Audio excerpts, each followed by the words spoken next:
കഥയാരംഭിക്കുന്നത് ഗോഡി brewer എന്നു പേരുള്ള ഒരു ഫയർ ഫൈറ്ററെ പരിചയപ്പെടുത്തിക്കൊണ്ടാണ്. അന്നൊരു ഫയർ ഫൈറ്റിംഗ് ഇൻസിഡന്റിൽ വളരെ ധൈര്യത്തോടെ ഗോഡി പ്രവർത്തിച്ചിരുന്നു. വൃദ്ധയായ ഒരു സ്ത്രീയെ വരെ ഗോഡി അതിവിദഗ്ധമായി രക്ഷപ്പെടുത്തുകയുണ്ടായി. ഗോഡി മികച്ചൊരു ഫയർ ഫൈറ്ററാണ് എന്നതിലുപരി നല്ലൊരു അച്ഛനും നല്ലൊരു ഭർത്താവും കൂടിയായിരുന്നു. ഗോഡിയുടെ ഭാര്യ ആൻ ബ്രൂവറും മകൻ മാറ്റ് ബ്രൂവറും ഏറെ സന്തോഷത്തോടെ ഗോഡിക്കൊപ്പം ജീവിക്കുകയാണ്. അന്നൊരു ദിവസം ആൻ മാറ്റിനെ ഡോക്ടറെ കാണിക്കാൻ കൂട്ടിക്കൊണ്ടുപോയി. ഗോഡിയോട് തിരികെ വരുമ്പോൾ തങ്ങളെ പിക്ക് ചെയ്യണം എന്നും മാൻ പറഞ്ഞിരുന്നു. ലോസ് ആഞ്ചലസിലെ കൊളംബിയൻ കോൺസുലേറ്റ് ബിൽഡിങ്ങിനോട് ചേർന്നിട്ടുള്ള ഇടത്തായിരുന്നു അവർ വിശ്രമിച്ചിരുന്നത്. ഇതേസമയം ആ പ്രദേശത്ത് ഒരു പോലീസുകാരൻ ഇല്ലീഗലായി പാർക്ക് ചെയ്ത കാറുകൾക്ക് ടിക്കറ്റുകൾ നൽകുന്നുണ്ടായിരുന്നു. അങ്ങോട്ടേക്കാണ് തന്റെ വണ്ടിയുമായി ഗോഡി എത്തുന്നത്. ആവശ്യമില്ലാതെ ഒരു ടിക്കറ്റ് വാങ്ങണ്ടല്ലോ എന്ന് ചിന്തിച്ച് ഗോഡി ആ ഓഫീസറുമായി സംസാരിച്ചു. താൻ തന്റെ ഭാര്യയെയും മകനെയും പിക്ക് ചെയ്യാൻ വന്നതാണ് എന്ന് പറഞ്ഞു. ശേഷം വണ്ടി പാർക്ക് ചെയ്ത് ഗോഡി ഭാര്യയ്ക്കും മകനുമടുത്തേക്ക് എത്താൻ പോകുമ്പോഴേക്കും മറുവശത്ത് കൊളംബിയൻ ഒഫീഷ്യൽസ് അടങ്ങുന്ന ഒരു സംഘം ആളുകൾ വണ്ടിയിൽ വന്നിറങ്ങുകയായിരുന്നു. പെട്ടെന്ന് അവിടെ ഒരു ഉഗ്ര സ്ഫോടനം നടന്നു. ശക്തമായ ആ സ്ഫോടനത്തിൽ അവിടുണ്ടായിരുന്ന നിരവധി ആളുകൾ കൊല്ലപ്പെട്ടു. കൊല്ലപ്പെട്ടവരിൽ ഗോഡിയുടെ ഭാര്യയും മകനും പെട്ടിരുന്നു. പരിക്കേറ്റെങ്കിലും ഗോഡി രക്ഷപ്പെട്ടു. അധികം വൈകാതെ തന്നെ അതൊരു തീവ്രവാദി ആക്രമണമായിരുന്നു എന്ന് ഒഫീഷ്യൽസ് മനസ്സിലാക്കി. അമേരിക്കൻ ഏജൻസിലും കൊളംബിയൻ ഒഫീഷ്യൽസിനും എതിരെ നടന്ന ആക്രമണമായിരുന്നു അത്. കൊളംബിയയിൽ പ്രവർത്തനങ്ങൾ നടത്തുന്ന CIA ഒഫീഷ്യലായ പീറ്റർ ബ്രാൻഡിറ്റിന് അത് വല്ലാതൊരു ഷോക്കിംഗ് എക്സ്പീരിയൻസ് ആയിരുന്നു. പരിക്കേറ്റ ഗോഡി ആശുപത്രിയിൽ ചികിത്സയിലായി. കൂട്ടുകാർ ഗോഡിയെ കാണാനും ആശ്വസിപ്പിക്കാനും എത്തിച്ചേർന്നിരുന്നു. അവിടെ വെച്ച് പോലീസ് വേഷത്തിലുണ്ടായിരുന്ന വ്യക്തിയാണ് സ്ഫോടനം നടത്തിയത് എന്ന കാര്യം ഗോഡി മനസ്സിലാക്കിയിരുന്നു. പരിക്കേറ്റിരുന്നെങ്കിലും FBI ഒഫീഷ്യൽസ് കേസ് അന്വേഷിക്കുന്നതുമായി ബന്ധപ്പെട്ട വിവരങ്ങൾ മനസ്സിലാക്കുവാനും തനിക്കറിയാവുന്നത് പറയുവാനും ഗോഡി അങ്ങോട്ടേക്ക് എത്തിച്ചേർന്നു. ആക്രമണം നടത്തിയത് കൊളംബിയൻ തീവ്രവാദിയായ എല്ലോബോ എന്ന് വിളിക്കപ്പെടുന്ന ക്ലോഡിയോ പെരിനിയാണ് എന്നാണ് സൂചനയെന്ന് ഒഫീഷ്യൽസിൽ നിന്ന് ഗോഡി മനസ്സിലാക്കി. താൻ ക്ലോഡിയോയെ കണ്ട കാര്യവും തന്റെ ഭാര്യയും മകനും അപകടത്തിൽ മരണപ്പെട്ട കാര്യവും ഗോഡി ആ സമയം അവിടുത്തെ ഒഫീഷ്യൽസിനോട് പറഞ്ഞു. അനുശോചനമറിയിച്ച ഓഫീസർ എത്രയും വേഗം അവരെ പിടികൂടും എന്ന് ഗോഡിക്ക് ഉറപ്പുകൊടുത്തു. അധികം വൈകാതെ ഗോഡിയുടെ ഭാര്യയുടെയും മകന്റെയും ഫ്യൂണറൽ ചടങ്ങുകൾ നടന്നു.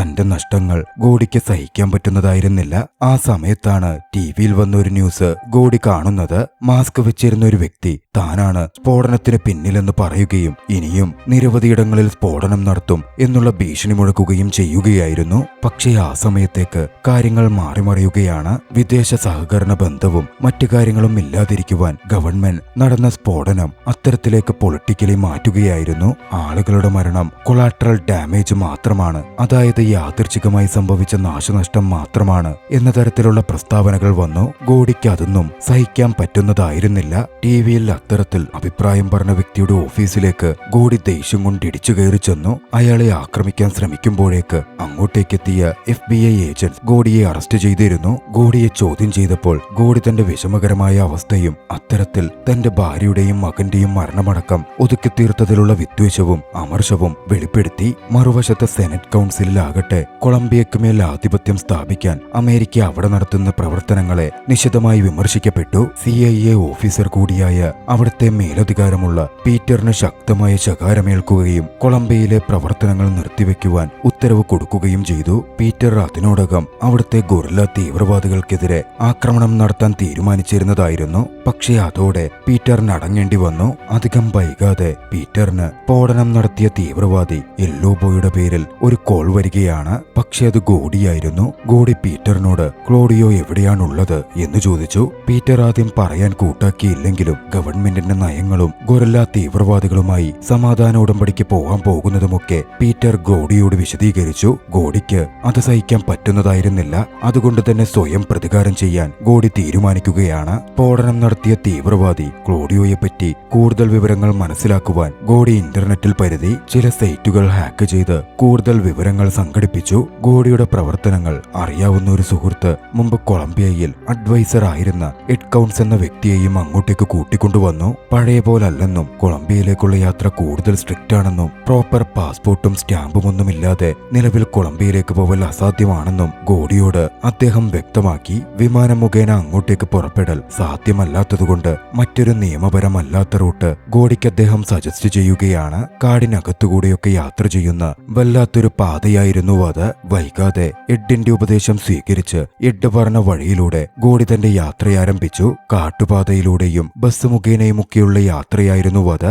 യാത്രക്കിടയിൽ കൊളംബിയയിൽ വെച്ച് ഒരു ബസ്സിൽ സഞ്ചരിക്കുമ്പോൾ ഒരിടത്ത് വെച്ച് ബസ് നിർത്തപ്പെടുകയും ഡ്രൈവർ വേഗത്തിൽ വിദേശികളോട് ഇറങ്ങി മറ്റൊരു വഴിയിലൂടെ രക്ഷപ്പെട്ടു പൊക്കോളാനും മുമ്പിൽ ഗൊറില്ല സംഘം ആക്രമിക്കാൻ തയ്യാറായി നിൽക്കുന്നുണ്ട് എന്നും പറഞ്ഞു. തീവ്രവാദി സംഘം വിദേശ ടൂറിസ്റ്റുകളെ ബന്ദിയാക്കി പണം ആവശ്യപ്പെടുകയും വിൽക്കുകയുമൊക്കെ ചെയ്യുന്നുണ്ടായിരുന്നു. അതുകൊണ്ടായിരുന്നു ആ ബസ് ഡ്രൈവർ അത്തരത്തിൽ ഏവരോടും പറഞ്ഞത്. ഗോഡിയും മറ്റ് യാത്രക്കാരും രക്ഷപ്പെട്ടു പോവാൻ ശ്രമിച്ചെങ്കിലും ഗൊറില്ല സംഘത്തിലെ ഒരാളത് കാണുകയും അവരെ പിടികൂടാൻ അലറി വിളിക്കുകയും ചെയ്തു. പിന്നാലെ അങ്ങോട്ടേക്ക് അവർ പാഞ്ഞെത്തി ഏവരെയും ബന്ദികളാക്കി. 3 ടൂറിസ്റ്റുകളെ ഗൊറില്ല സംഘത്തിലെ ഒരാൾ വെടിവെച്ചു കൊല്ലാൻ പോയതും മറഞ്ഞിരുന്ന ഗോഡി അതിലിടപെട്ടു. അയാളെ അടിച്ചിട്ട് ടൂറിസ്റ്റുകളെ രക്ഷപ്പെടുത്തി. ശേഷം തന്റെ സ്കില്ലുകൾ ഉപയോഗിച്ച് ഗൊറില്ലകളുടെ പിടിയിൽ നിന്ന് രക്ഷപ്പെട്ട് കാടിനുള്ളിലൂടെ ഗോഡി ഓടുകയും ചെയ്തു. മറുവശത്ത് അപ്പോഴേക്കും കൊളംബിയയിലുണ്ടായിരുന്ന പീറ്ററിനും സംഘത്തിനും ഗോഡി അങ്ങോട്ടേക്ക് എത്തിയ വിവരം വന്നു ചേർന്നിരുന്നു. ഒന്നും ചിന്തിക്കാതെ പലതരം പ്രവൃത്തികൾ ഗോഡി ചെയ്യുകയാണ് എന്നത് അവരെ ആശങ്കയിലാഴ്ത്തി.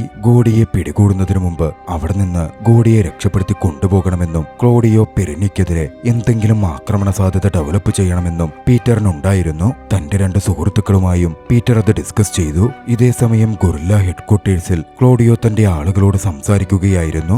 ആ സമയം ക്ലോഡിയോക്ക് ഗോഡി അങ്ങോട്ടേക്ക് വന്നെത്തിയതിനെ പറ്റിയുള്ള വിവരങ്ങൾ എത്തി. ഗോഡിയെ ജീവനോടെ തന്നെ പിടികൂടാനും ഗോഡിയെ വെച്ച് അമേരിക്കയോട് സംസാരിച്ച് റാൻസം എമൗണ്ട് വാങ്ങാമെന്നും ക്ലോഡിയോ തന്റെ ആളുകളോട് പറഞ്ഞു. മറുവശത്ത് ഗോഡിയാകട്ടെ എഡിന്റെ നിർദ്ദേശാനുസരണം ബോട്ട് വഴി യാത്ര ചെയ്ത് ഗൊറില്ലകളുടെ ഇടത്തേക്ക് പോവാനുള്ള ശ്രമത്തിലായിരുന്നു.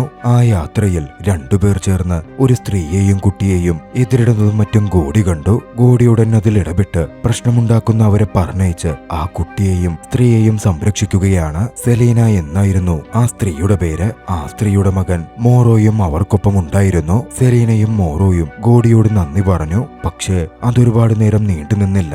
അവിടുണ്ടായിരുന്ന ക്രിമിനൽ സംഘം ഗോഡിയെ ആക്രമിക്കാൻ സംഘടിച്ചെത്തുകയാണ്. ഭാഗ്യവശാൽ അപ്പോഴേക്കും പോലീസ് സംഘം അങ്ങോട്ടേക്ക് വന്നെത്തിയിരുന്നു. അവിടെ നടന്ന ഇൻസിഡന്റിന്റെ പേരിൽ ഗോഡിയെയും ക്രിമിനലുകളായ കുറച്ചുപേരെയും പോലീസ് അറസ്റ്റ് ചെയ്തു കൊണ്ടുപോയി. ആ ജയിലിൽ വെച്ചിട്ടാണ് ഗോഡി ഷാൻ ആംസ്ട്രോങ് എന്നു പേരുള്ള വ്യക്തിയെ പരിചയപ്പെടുന്നത്. ആംസ്ട്രോങ് ഒരു കനേഡിയൻ മെക്കാനിക് ആണ്. ആംസ്ട്രോങ്ങുമായി സംസാരിക്കുമ്പോൾ ഗോഡി കുറെ കാര്യങ്ങൾ മനസ്സിലാക്കി. കൊളംബിയൻസ് അമേരിക്കയ്ക്കെതിരെ വലിയ ദേഷ്യത്തിലാണ്. അവർ തങ്ങൾക്കുമേൽ ആധിപത്യം നടത്താൻ നോക്കുന്നതൊന്നും ഇവിടുത്തെ ജനങ്ങൾക്ക് തീരെ ഇഷ്ടമല്ല. അതുകൊണ്ട് തന്നെ അമേരിക്കൻ പാസ്പോർട്ടും വെച്ച് ഗോഡിക്ക് ഒന്നും ചെയ്യാൻ സാധിക്കില്ല. ഗോഡി ആംസ്ട്രോങ്ങിനോട് സഹായം അഭ്യർത്ഥിച്ചു. അവന്റെ പാസ്പോർട്ട് തനിക്ക് തരാനായിരുന്നു ഗോഡി ആവശ്യപ്പെട്ടത്. പക്ഷേ ആംസ്ട്രോങ് അതിന് തയ്യാറായില്ല. ഗോഡി വലിയ തുക തന്നെ ഓഫർ ചെയ്തെങ്കിലും ആംസ്ട്രോങ് അതിന് വഴങ്ങിയതേയില്ല. സമയം രാത്രിയായി. ആ സമയം അങ്ങോട്ടേക്ക് ഗൊറില്ല തീവ്രവാദികൾ എത്തിച്ചേരുകയാണ്. അതേ ജയിലിൽ ബന്ദിയായിട്ടുള്ള ഗൊറില്ലകളുടെ ആൾക്കാർ ഉണ്ടായിരുന്നു. അവരെ രക്ഷപ്പെടുത്താനായിരുന്നു പോലീസ് സ്റ്റേഷൻ ആക്രമണത്തിന് ഗൊറില്ലകൾ എത്തിച്ചേർന്നത്. പിന്നെ അവിടെ വലിയൊരു പോരാട്ടം തന്നെ അരങ്ങേറി. ഗൊറില്ലകൾ സ്റ്റേഷന് തീവെച്ചു. ക്ലോഡിയോയും ആളുകളും സ്റ്റേഷൻ അതിക്രമിച്ചു കയറി തന്റെ ആളുകളെ രക്ഷപ്പെടുത്തി കൊണ്ടുപോയി. ഗോഡിയും ആംസ്ട്രോങ്ങും അടക്കം മറിഞ്ഞിരിക്കുകയായിരുന്നു. മറുവശത്ത് അതിനെപ്പറ്റി വിവരം ലഭിച്ച പീറ്ററും സംഘവും അങ്ങോട്ടേക്ക് പാഞ്ഞെടുത്തു. കിട്ടിയ തക്കത്തിൽ തന്റെ സ്കില്ലുപയോഗിച്ച് ഗോഡി സെല്ല് തകർത്ത് പുറത്തു കടന്നിരുന്നു. ഗോഡി പുറത്തു വന്നപ്പോൾ ആംസ്ട്രോങ് തന്നെയും രക്ഷപ്പെടുത്താൻ ഗോഡിയോട് പറഞ്ഞു. ആംസ്ട്രോങ്ങിന്റെ പാസ്പോർട്ട് തനിക്ക് തന്നാൽ രക്ഷപ്പെടുത്താമെന്നായിരുന്നു ഗോഡിയുടെ മറുപടി. ആദ്യം ആംസ്ട്രോങ് ഒന്ന് വല്ലാതെ നിന്നെങ്കിലും തീവിപത്തിൽ മരണപ്പെടാൻ താല്പര്യമില്ലാത്തതുകൊണ്ട് ആംസ്ട്രോങ് അതിന് സമ്മതിക്കുകയാണ്. അങ്ങനെ ഗോഡി ആംസ്ട്രോങ്ങിനെ രക്ഷപ്പെടുത്തി. ആംസ്ട്രോങ്ങിന്റെ ഐഡന്റിറ്റി സ്വീകരിച്ചു. പ്രതിഫലമായി ആംസ്ട്രോങ്ങിന് വലിയൊരു തുകയും കൊടുത്തു. അതിനോടകം ഗോഡിയുടെ കാര്യങ്ങൾ മനസ്സിലാക്കിയിരുന്ന ആംസ്ട്രോങ് ഗൊറില്ല സംഘത്തിനടുത്തേക്ക് എത്താൻ പറ്റുന്ന തരത്തിൽ തനിക്കറിയാവുന്ന ഗൊറില്ലയ്ക്ക് ഫണ്ട് ചെയ്യുന്ന മയക്കുമരുന്ന് നിർമ്മാണശാല നടത്തുന്ന ഒരു വ്യക്തിയെ ഗോഡിക്ക് പരിചയപ്പെടുത്തി. മറുവശത്ത് അങ്ങോട്ടേക്ക് എത്തിയിരുന്ന പീറ്ററും സംഘവും ഗോഡിക്കായി തിരച്ചിൽ നടത്തിയിരുന്നു. പക്ഷെ അപ്പോഴേക്കും ഗോഡി അവിടെ നിന്ന് രക്ഷപ്പെട്ടു പോയി കഴിഞ്ഞിരുന്നു. ആംസ്ട്രോങ് പണ്ട് വർക്ക് ചെയ്തിരുന്ന ഫെലിക്സ് എന്ന വ്യക്തിയുടെ ഡീറ്റെയിൽസ് ആയിരുന്നു ആംസ്ട്രോങ് ഗോഡിക്ക് നൽകിയത്. ആംസ്ട്രോങ്ങിന്റെ നിർദ്ദേശപ്രകാരമുള്ള യാത്രയിൽ ലേക്കിന്റെ സമീപത്ത് ഗൊറില്ലകൾ കൊന്നിട്ടിരിക്കുന്ന സാധാരണക്കാരുടെ നിരവധി മൃതദേഹങ്ങൾ ഗോഡി നോക്കി കണ്ടു. എതിരാളികളെ സഹായിക്കുന്നു എന്ന പേരിൽ കൊല്ലപ്പെട്ടവരായിരുന്നു അവർ. ലേക്കിലൂടെ സഞ്ചരിക്കുമ്പോൾ ഗൊറില്ലകൾ ഗോഡിയുടെ ബോട്ടിനെ വട്ടമിട്ട് പിടിച്ചു. ഗോഡിയുടെ കയ്യിലുണ്ടായിരുന്ന ആംസ്ട്രോങ്ങിന്റെ പാസ്പോർട്ട് കണ്ട് അവർ ഗോഡിയെ ചോദ്യം ചെയ്തു. ചില സംശയങ്ങൾ അവർക്ക് തോന്നിയെങ്കിലും ഗോഡി അതൊക്കെ മാനേജ് ചെയ്യുകയായിരുന്നു. വൈകാതെ ഫെലിക്സ് അങ്ങോട്ടേക്ക് വന്നു എത്തിച്ചേരുന്നു. അതിനോടകം ആംസ്ട്രോങ് ഫെലിക്സിനെ വിളിച്ച് തനിക്ക് പകരക്കാരൻ ഒരാൾ വരുന്നുണ്ട് എന്നറിയിച്ചിരുന്നു. അതുകൊണ്ട് തന്നെ ആംസ്ട്രോങ് അയച്ച വിശ്വസ്തനായ വ്യക്തിയാണ് ഗോഡി എന്ന തരത്തിലായിരുന്നു ഫെലിക്സ് ചിന്തിച്ചത്. അങ്ങനെ ഫെലിക്സിനൊപ്പം ബോർഡർ സെക്യൂരിറ്റിയിൽ നിന്ന് രക്ഷപ്പെട്ട് ഗൊറില്ല സംഘത്തിന്റെ മയക്കുമരുന്ന് നിർമ്മാണശാലയിലേക്ക് ഗോഡി എത്തിച്ചേരുകയാണ്. അങ്ങോട്ടേക്കെത്തിയ ഗോഡിക്ക് കേടായ ഒരു മെഷീൻ നന്നാക്കുന്ന ചുമതലയായിരുന്നു ഫെലിക്സ് ആദ്യമേ കൊടുത്തത്. മെഷീൻ നന്നാക്കാനെന്ന മട്ടിൽ അവിടെ നിന്ന് ഗോഡി തന്റെ സ്കില്ലുകൾ ഉപയോഗിച്ച് അവിടുള്ള വസ്തുക്കൾ വെച്ച് ഒരു സ്ഫോടക വസ്തു തന്നെ ഡെവലപ്പ് ചെയ്തു. അവിടെ മുഴുവൻ തകർക്കുവാൻ പാകത്തിന് അത് സെറ്റ് ചെയ്യുകയും ചെയ്തു. മറുവശത്ത് അപ്പോഴേക്കും ഗോഡി ഗൊറില്ലയുടെ അടുത്തേക്ക് കടന്നു കയറിയ വിവരം ക്ലോഡിയോക്ക് വന്നെത്തിയിരുന്നു. ബോർഡർ സെക്യൂരിറ്റിയുടെ ഹെഡായിരുന്ന ഗോഡിയെ ചോദ്യം ചെയ്ത് റോമനെ വിളിച്ചു വരുത്തി ക്ലോഡിയോ ചോദ്യം ചെയ്തു. ഗോഡിയുടെ ഫോട്ടോ കണ്ടതും ഗോഡിയെ റോമൻ തിരിച്ചറിഞ്ഞിരുന്നു. തനിക്ക് തെറ്റുപറ്റിയെന്നും അവനെ അകത്തേക്ക് പ്രവേശിപ്പിച്ചെന്നും റോമൻ ക്ലോഡിയോയോട് പറഞ്ഞു. ശത്രുവിനെ തങ്ങളുടെ അടുത്തേക്ക് പ്രവേശിപ്പിച്ചതിന് റോമന് വധശിക്ഷയായിരുന്നു ക്ലോഡിയോ വിധിച്ചത്. വൈകാതെ ഫീലിക്സിന്റെ അടുത്ത് ചെന്ന് ഗോഡിയെ പിടികൂടി കൊണ്ടുവരാൻ ക്ലോഡിയോ ഉത്തരവിട്ടു. കുറച്ച് ഗൊറില്ലകൾ ഫീലിക്സിന്റെ അടുത്തേക്കെത്തി. ഗൊറില്ലകൾ വന്നെത്തുന്ന വിവരം ഗോഡിയും തിരിച്ചറിഞ്ഞിരുന്നു. ഗോഡി അവിടെ നിന്ന് മറഞ്ഞ് പുറത്തു കടന്നു. ഗോഡിക്ക് വേണ്ടി ഗൊറില്ലകളും ഫെലിക്സും ചേർന്ന് തിരച്ചിൽ നടത്താൻ ആരംഭിച്ചു. അപ്പോഴേക്കും ഗോഡി അവിടെ സ്ഫോടനം തന്നെ നടത്തിയിരുന്നു. നിരവധി ഗൊറില്ലകളും അവരുടെ മയക്കുമരുന്ന് നിർമ്മാണശാലയും വെറും ചാരമായി മാറി. ഇതിനിടയിൽ രക്ഷപ്പെട്ട ഗോഡി ഗൊറില്ല വാഹനത്തിനടിയിൽ വള്ളിപ്പിടിച്ച് അഭയം തേടിയിരുന്നു. അതേ വാഹനം സഞ്ചരിച്ച് ഗൊറില്ലകളുടെ ഹെഡ്ക്വാർട്ടേഴ്സിലേക്ക് എത്തിച്ചേർന്നു. ആരുടെയും കണ്ണിൽപ്പെടാതെ പുറത്തിറങ്ങിയ ഗോഡി പ്രധാന മുറിയിലേക്കും വന്നെത്തി. ക്ലോഡിയോയെ കൊലപ്പെടുത്തുവാൻ ഒരു സ്ഫോടക വസ്തുവിൽ ചില ടെക്നിക്കുകൾ ഉപയോഗിച്ച് സെറ്റ് ചെയ്തു വെച്ച് ഗോഡി പുറത്തിറങ്ങുകയാണ്. പുറത്തെത്തിയപ്പോഴാണ് സ്ഫോടനത്തിന്റെ ഏരിയയിലൂടെ നടന്നുവരുന്ന പണ്ട് ഗോഡി രക്ഷപ്പെടുത്തിയ സെലീനയെയും മകൻ മാറോയെയും ഗോഡി കാണുന്നത്. തന്റെ ഭാര്യയും മകനും കൊല്ലപ്പെട്ട പഴയ സ്ഫോടനത്തിന്റെ ഓർമ്മകൾ ഗോഡിയുടെ ഉള്ളിലേക്ക് വന്നു. അതോടെ അവരെ രക്ഷപ്പെടുത്തുവാൻ ഗോഡി അവർക്കരികിലേക്ക് ഓടിച്ചെല്ലുകയാണ്. പിന്നാലെ സ്ഫോടനവും നടന്നിരുന്നു. ഗോഡിയോയും സംഘവും രക്ഷപ്പെട്ടു. സെറീനയെയും മോറോയെയും രക്ഷപ്പെടുത്താനുള്ള ശ്രമത്തിൽ ഗോഡി പിടിക്കപ്പെടുകയും ചെയ്തു. അവിടെ വെച്ചാണ് ഒരു കാര്യം വ്യക്തമാകുന്നത്. സെറീന ക്ലോഡിയോയുടെ ഭാര്യയായിരുന്നു. മോറോ അവരുടെ മകനും. ക്ലോഡിയോ ഗോഡിയെ കണക്കിനു മർദ്ദിച്ചു. ഒടുവിൽ പിടികൂടി ബന്ദിയാക്കി ഒരു ജയിലിലടച്ചു. മറുവശത്ത് പീറ്ററും സംഘവും ഗൊറില്ല ഏരിയകളിൽ നടന്ന വലിയ സ്ഫോടനങ്ങളെപ്പറ്റി വിവരമറിഞ്ഞിരുന്നു. ഗോഡിയായിരിക്കും അതിന് പിന്നിൽ പ്രവർത്തിച്ചിരിക്കുക എന്നവർ ഊഹിച്ചിരുന്നു. അധികം വൈകാതെ ഗോഡി ബന്ദിയാണ് എന്ന വാർത്തയും അവരെ തേടിയെത്തി. അതോടെ ഗോഡിയെ രക്ഷപ്പെടുത്തുവാൻ അവരൊരു റെസ്ക്യൂ മിഷനെ പറ്റി ചിന്തിക്കുകയാണ്. മറുവശത്ത് സെലീനയ്ക്ക് ഗോഡിയോട് സഹതാപം തോന്നുന്നുണ്ടായിരുന്നു. അതുകൊണ്ട് ഗോഡിക്ക് ഭക്ഷണം കൊടുക്കാനും മറ്റുമായി അവനെ അടച്ചിട്ട മുറിയിലേക്ക് സെലീന വന്നു. ഗോഡിയോട് സെലീന സംസാരിച്ചു. ക്ലോഡിയോ എങ്ങനാണ് ഇത്രയും ക്രൂരനായി മാറിയത്, ഗൊറില്ലകളുടെ നേതാവായത് എന്നൊക്കെ സെലീന പറഞ്ഞു. പണ്ട് ക്ലോഡിയോ ഒരു ടീച്ചറായിരുന്നു. വളരെ സാധുവായ മനുഷ്യൻ. സെലീനയെ വിവാഹം കഴിച്ച് അവർ സന്തോഷത്തോടെ ജീവിക്കുകയായിരുന്നു. അവർക്കൊരു മകളുമുണ്ടായി. സോഫിയ എന്നായിരുന്നു അവളുടെ പേര്. പക്ഷേ ഒരിക്കൽ അമേരിക്കൻ മിലിറ്ററിയുടെ ആക്രമണം അവരുടെ അടുത്ത് സംഭവിച്ചു. അമേരിക്ക അധിനിവേശം നടത്താൻ ശ്രമിക്കുകയായിരുന്നു. ആ ആക്രമണത്തിൽ അവരുടെ മകൾ സോഫിയ കൊല്ലപ്പെട്ടു. മോറോയുടെ പാരന്റ്സും കൊല്ലപ്പെട്ടിരുന്നു. മോറോ യാഥാർത്ഥ്യത്തിൽ അവരുടെ മകനല്ല, അവരുടെ വളർത്തുപുത്രനാണ്. മകളുടെ മരണത്തോടെ ക്ലോഡിയോക്ക് അമേരിക്കക്കെതിരെ വല്ലാത്ത വിദ്വേഷം തോന്നി. അങ്ങനാണ് തീവ്രവാദി സംഘത്തിന്റെ നേതാവായി അവരിൽ ഒരാളായി ക്ലോഡിയോ മാറിയത്. അടുത്ത ദിവസം പീറ്ററും സംഘവും ഗോഡി ബന്ദിയായിട്ടുള്ളിടം ആക്രമിച്ച് ഗോഡിയെ രക്ഷപ്പെടുത്താൻ ഹെലികോപ്റ്ററിൽ എത്തുകയായിരുന്നു. ഇതേ സമയമായിരുന്നു സെലീന ഗോഡിക്കടുത്തെത്തിയത്. ക്ലോഡിയോ അമേരിക്കയിലെ വാഷിംഗ്ടണിൽ എന്തോ ഭീകരാക്രമണത്തിന് ശ്രമിക്കുന്നുണ്ടെന്നും എനിക്ക് നിങ്ങളെ വിശ്വാസമാണ്. കൂടുതൽ അപകടത്തിലേക്ക്, കൂടുതൽ കൊലപാതകത്തിലേക്ക് നിങ്ങളുടെ ജനങ്ങൾ പോകുന്ന കാണാൻ തനിക്ക് താല്പര്യമില്ല. അതുകൊണ്ട് രക്ഷപ്പെട്ടുപോയി നിങ്ങൾ അവരെ സഹായിക്കണം എന്ന് പറഞ്ഞ സെലീന ഗോഡിയെ മോചിപ്പിക്കുകയാണ്. ഗോഡിയോ രക്ഷപ്പെട്ടു പോവാൻ പുറത്തിറങ്ങിയപ്പോഴേക്കും പീറ്ററും സംഘവും ആക്രമണവുമായി എത്തിക്കഴിഞ്ഞിരുന്നു. പീറ്ററും സംഘവും ആ ഇടം പിടിച്ചെടുത്തു. സെലീനയും മോറോയും ഗോഡിക്കൊപ്പം സുരക്ഷിതരായിരുന്നു. പീറ്റർ എത്തി അവരെ കീഴ്പ്പെടുത്താൻ നോക്കിയപ്പോൾ ഗോഡി പീറ്ററോട് കാര്യങ്ങൾ സംസാരിച്ചു. സെലീനയെയും മോറോയെയും വാഷിംഗ്ടണിലേക്ക് കൊണ്ടുപോകണമെന്നും അവിടെ നടക്കാൻ പോകുന്ന ഭീകരാക്രമണം തടയുവാൻ സെലീനയെ ഉപയോഗിക്കാൻ സാധിച്ചേക്കും എന്ന് ഗോഡി പീറ്ററോട് പറഞ്ഞു. പീറ്ററിനും അത് ശരിയായി തോന്നി. മറുവശത്ത് ക്ലോഡിയോ വാഷിംഗ്ടണിലേക്ക് എത്തിച്ചേർന്നിരുന്നു. ഒഫീഷ്യൽസിന് അതിനെപ്പറ്റി ഒരു ഫോൺ കോളും വന്നെത്തി. അമേരിക്കയുടെ പല ഭാഗത്തായി വലിയ സ്ഫോടനങ്ങൾ നടക്കും എന്ന തരത്തിലുള്ള കോളായിരുന്നു അത്. വൈകാതെ വാഷിംഗ്ടണിലേക്ക് രക്ഷപ്പെട്ടെത്തിയ ഗോഡിയും സെലീനയും മോറോയും വന്നു ചേർന്നു. ക്ലോഡിയോ ആകട്ടെ ആൾത്തിരക്കുള്ള ഒരു മേഖലയിൽ ഒരു സ്യൂട്ട് കേസ് വെക്കുകയായിരുന്നു. സ്റ്റേറ്റ് ഡിപ്പാർട്ട്മെന്റിന്റെ ഒഫീഷ്യൽ ബിൽഡിംഗിലേക്ക് എത്തിച്ചേർന്ന ഗോഡിയും സെലീനയും കാര്യങ്ങൾ അവിടുള്ളവരോട് വിശദീകരിച്ചു. തെറ്റിദ്ധരിച്ചു. സെലീന ക്ലോഡിയോയെ കണ്ടെത്താനും ബോംബ് വെക്കുന്നയിടം മനസ്സിലാക്കുവാനും ഒഫീഷ്യൽസിനെ സഹായിക്കാനും ആരംഭിച്ചു. ക്ലോഡിയോ ഒരു സ്റ്റേഷൻ തകർക്കാനാണ് പദ്ധതി ഇട്ടിരിക്കുന്നത് എന്ന കാര്യം സെലീനയുടെ സഹായത്തോടെ ഒഫീഷ്യൽസ് മനസ്സിലാക്കി. CCTV ദൃശ്യങ്ങളിൽ ക്ലോഡിയോ സ്യൂട്ട് കേസ് വെക്കുന്നതിന്റെ ദൃശ്യങ്ങളും അവർ കണ്ടെടുത്തു. സ്പെഷ്യൽ ഫോഴ്സസ് വേഗത്തിൽ അങ്ങോട്ടേക്ക് പാഞ്ഞെത്തി സ്യൂട്ട് കേസ് കണ്ടെത്താൻ ശ്രമം ആരംഭിച്ചിരുന്നു. മറുവശത്ത് ഹോംലെസ് ആയ ഒരു മനുഷ്യൻ ആ സ്യൂട്ട് കേസ് മോഷ്ടിച്ചു കൊണ്ടുപോവാൻ ആരംഭിച്ചു. സ്പെഷ്യൽ ഫോഴ്സ് അതോടെ വൃദ്ധനായ ആ മനുഷ്യനെ തിരയാൻ തുടങ്ങി. ഇതേ സമയം ഒഫീഷ്യൽ ബിൽഡിംഗിലായിരുന്ന സെലീന തനിക്കൊന്ന് റെസ്റ്റ് റൂം പോകണമെന്ന് പറഞ്ഞു. അവിടെ നിന്ന് എഴുന്നേക്കാൻ നേരം മോറോയോടും തന്റെ കൂടെ വരാൻ സെലീന ആവശ്യപ്പെട്ടു. പക്ഷേ മോറോ വിസമ്മതിച്ച് അവിടെ നിൽക്കുകയായിരുന്നു. സെലീന അതോടെ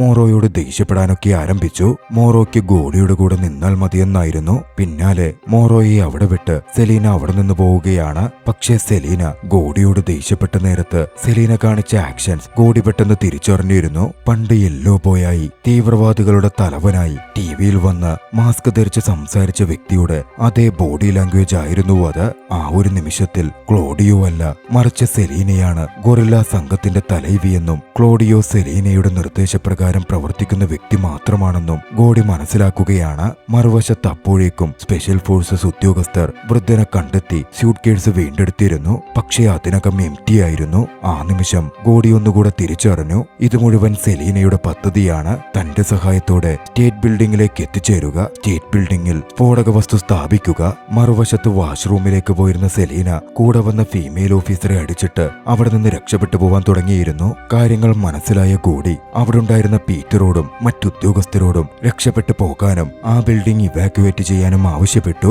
മോറോ കയ്യിൽ പിടിച്ചിരുന്ന ഡിനോസർ കളിപ്പാട്ടം ഗോഡി അപ്പോഴാണ് ശ്രദ്ധിക്കുന്നത്. അതിൽ സ്ഫോടക വസ്തുവിന്റെ സാന്നിധ്യം സംശയിച്ച ഗോഡി അത് ജനൽ വഴി പുറത്തേക്ക് വലിച്ചെറിഞ്ഞു. തൊട്ടു പിന്നാലെ സെലീന മറുവശത്തൊരു നമ്പർ ഡയൽ ചെയ്തതും അത് പൊട്ടിത്തെറിക്കുകയായിരുന്നു. പെട്ടെന്നൊക്കെ നല്ല രീതിയിൽ നടന്നതുകൊണ്ട് സാരമായ പരിക്കുകളും ആളപായവുമില്ലാതെ ഏവരും രക്ഷപ്പെട്ടു. പീറ്റർ സെലീനയെ പിടികൂടാൻ എലിവേറ്റർ വഴി ഇറങ്ങിച്ചെന്നെങ്കിലും സെലീന പീറ്ററെ വെടിവെച്ചു കൊന്നു. അത് മനസ്സിലാക്കിയ ഗോഡി സെലീനയെ പിടികൂടാനായി സെലീനയ്ക്ക് പിന്നാലെ പായുകയാണ്. ക്ലോഡിയോ എത്തി സെലീനയെ ഒരു ടണൽ വഴി ബൈക്കിൽ രക്ഷപ്പെടുത്തി കൊണ്ടുപോവാൻ ശ്രമിച്ചു. പക്ഷെ അങ്ങോട്ടേക്ക് പാഞ്ഞെത്തിയിരുന്ന ഗോഡി ടണലിലെ ഗ്യാസ് ലൈൻ തകർത്ത് അവിടെ തീയിട്ട് അവരെ കീഴ്പ്പെടുത്തുകയാണ്. ശേഷം ഒരു ഫൈറ്റ് തന്നെ അരങ്ങേറി. ശക്തമായ ആ ഫൈറ്റിൽ ക്ലോഡിയോയും സെലീനയും കൊല്ലപ്പെട്ടു. വൈകാതെ അങ്ങോട്ടേക്ക് സ്പെഷ്യൽ ഫോഴ്സസ് ഏജന്റ്സും മറ്റുദ്യോഗസ്ഥരും എത്തിച്ചേർന്ന് പരിശോധനകളും മറ്റും തീവ്രമാക്കിയിരുന്നു. ഒക്കെ അവസാനിപ്പിച്ച് പുറത്തേക്കെത്തിയ ഗോഡി പുറത്തവനെയും പ്രതീക്ഷിച്ച് നിൽക്കുകയായിരുന്ന